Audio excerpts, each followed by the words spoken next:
Hi, good morning. My name is Candace White, and I'm doing my midterm project on Leonardo da Vinci. Leonardo da Vinci was a writer, geologist, botanist, cartographer, architect, inventor, mathematician, sculptor, engineer, scientist, musician, and a painter. Leonardo da Vinci was a true definition of a Renaissance man. He is best known for his dramatic and expressive artwork. Leonardo also conducted dozens of carefully thought-out experiments and created futuristic inventions that were groundbreaking for the time. His keen eye and quick mind led him to make important scientific discoveries, yet he never published his ideas. While little is known about the early life of da Vinci, born to Piero Francesco di Antonio da Vinci, a notary and attorney, and Caterina, a peasant, unmarried at the time of his birth, on April 15, 1452. He was born into a territory of Florence, known today as Tuscany, Italy. However, in 1452 it was called Da Vinci, which translates to a Vinci. Leonardo da Vinci was unschooled and received no formal education at all. However, he did receive guidance at home in reading, writing, and mathematics. He spent most of his time outdoors, where he admired wildlife and nature. With over 6,000 journal entries, after his death, he left great detail in his interest in the properties of water as well as the movement of birds. In one of his journal entries, he chronicles a dream in which a bird landed on his face and pressed his tail feathers between his lips. Da Vinci was a very slow painter, and many of his works are still unfinished to this day. Some of his unfinished works are The Virgin and Child with St. Anne, St. Jerome in the Wilderness, and the most intriguing of all of his unfinished works, The Adoration of Maggie, which actually shows a depiction of da Vinci himself. None of da Vinci's journal entries were actually ever published during his lifetime, and none of his inventions have actually ever been built.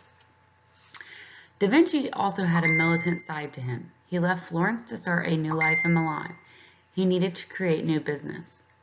He wanted to infiltrate himself to Ludovico Sforza, the Duke of Milan.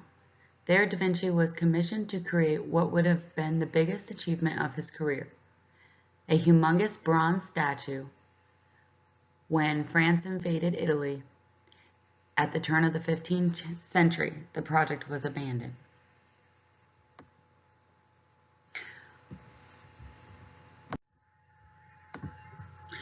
I'm going to show you two paintings that you've probably seen dozens of times that represents da Vinci's most well-renowned artwork. One of the world's most famous paintings is The Last Supper. Ludovico Sforza, the Duke of Milan, requested that da Vinci help the renovations to the church. This painting represents the Last Supper of Jesus Christ and his disciples in accordance to the Gospel of John. It portrays Jesus' Last Supper with the 12 disciples. Jesus happened to make a startling announcement that one of the disciples would betray him. This painting has multiple attempts of restoration, the last being in 1999, but due to environmental factors along with intentional damage, very little of the original actually remains today. You can view this beautiful artwork by traveling to Milan and visiting the Santa Maria del Grazie.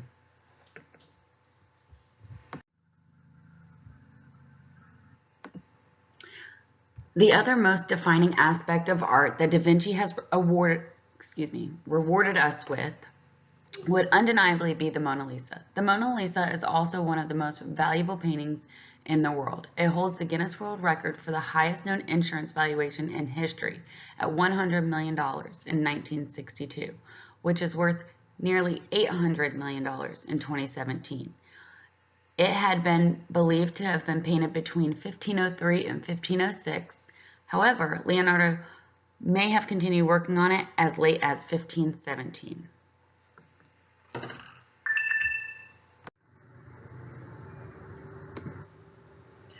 On May 2, 1519, Leonardo da Vinci died at the age of 67.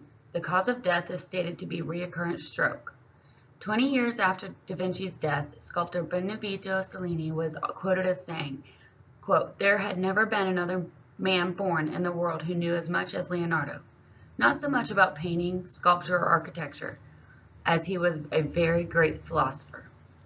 Leonardo da Vinci did not hit fame until the King of France carried him away like a trophy, as he was supported by the kings whom held him in his arms while he died. Since his death, the interest in his work has never once diminished. There are t-shirts and crowds that still bear his two most famous drawings.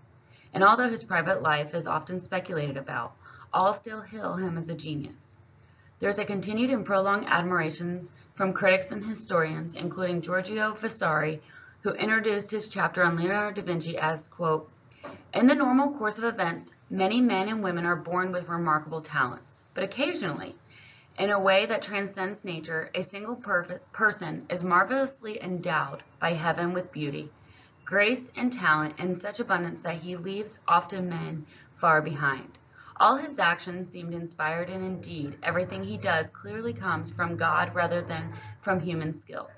Everyone acknowledged that this was true of Leonardo da Vinci, an artist of an outstanding physical beauty who displayed infinite grace in everything that he did, and who cultivated his genius so brilliantly that all problems he studied he solved with ease. End quotations. I have some fun facts I'd also like to share with you. Leicester Codex is the name of one of Leonardo da Vinci's journals that now belongs to Bill Gates, the chairman of Microsoft. He purchased it for more than $30 million. Leonardo da Vinci was also a vegetarian, and he didn't even like to drink milk, which is kind of crazy.